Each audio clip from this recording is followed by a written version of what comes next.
这个双十节大典，阁有邀请到奥运拍运的选手，甲少棒队这运动选手到阵来参加英雄大游行，真热烈。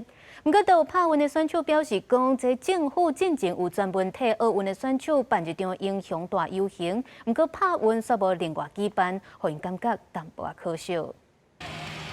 接着，巴黎帕运车队即将进场。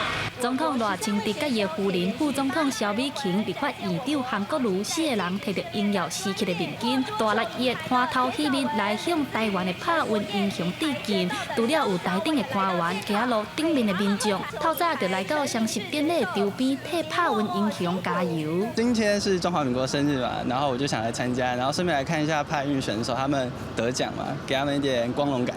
各自的舞台上呢，都能够很努力的展现自己的自信，跟他们长期训练的成果。伫国家生日这天，包括奥运、拍运的选手拢来参加主题游行，现场的气氛是真热烈。不过，就拍运的选手表示，政府有专门替奥运选手办一场奥运英雄大游行。不过，拍运选手却无，只是甲国庆大会合作伙伴，是有淡薄可惜。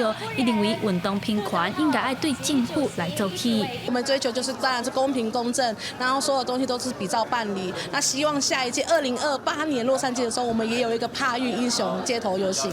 对此，教育部表示，考虑到拍运选手坐车收据无方便，加上国庆大会一定有安排拍运英雄参与游行，则无特别来举办。不过，政府部门对运动平权是真骨力在推动，未来嘛继续提供平权平等的运动环境，对待所有的运动选手。记者陈阿双、柯敏哲台北报道。